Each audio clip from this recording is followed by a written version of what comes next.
দর্শক, এই মুহূর্তে আমরা রয়েছি ঢাকা মেডিকেল কলেজ হাসপাতালের জরুরি বিভাগের সামনে। আপনারা জানেন, একটু আগে ঢাকা বিশ্ববিদ্যালয়ের শিক্ষার্থীদের সাথে এবং ঢাকা মেডিকেল কলেজ হাসপাতালের যে কর্তব্যরত চিকিৎসক তাদের সাথে একটি সংঘর্ষের ঘটনা ঘটে এবং এই সংঘর্ষ ঘটনার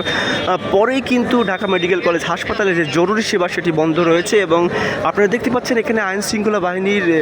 সদস্যরা তৎপর রয়েছে এবং তাদের উপস্থিতি বৃদ্ধি করা হয়েছে। এই সংঘর্ষের পরপর কিন্তু জরুরি যে সেবা, সাধারণ রোগী যারা ঢাকা মেডিকেল কলেজ হাসপাতালে চিকিৎসা নিতে এসেছেন তারা কিন্তু চিকিৎসা সেবা থেকে বঞ্চিত হচ্ছেন এবং তাদের সাথে আমরা কথা বলে জানতে পেরেছি যে এই সংঘর্ষের পরপর কিন্তু ঢাকা মেডিকেল কলেজ হাসপাতালের যে জরুরি বিভাগ সেটি বন্ধ করে দেওয়া হয়েছে এবং এখন পর্যন্ত কিন্তু আলোচনা চলছে। প্রক্টরের সাথে ঢাকা বিশ্ববিদ্যালয়ের শিক্ষার্থীদের একটি যে প্রতিনিধি দল তারা কিন্তু আলোচনা করছে এবং এখন পর্যন্ত ঢাকা বিশ্ববিদ্যালয়ের যে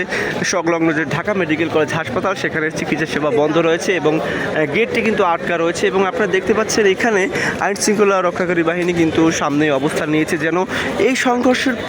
পর যেন আর কোনো অপ্রীতিকর ঘটনার সৃষ্টি না হয়। এবং ঢাকা মেডিকেল কলেজ হাসপাতালে আপনারা জানেন বাংলাদেশের বিভিন্ন প্রান্ত থেকে রোগীরা চিকিৎসা নিতে আসে এবং তাদের চিকিৎসায় যেন কোনো ধরনের সমস্যার সৃষ্টি না হয় এর জন্য কিন্তু কর্তৃপক্ষ আলোচনা করছে এবং তৎপর রয়েছে এবং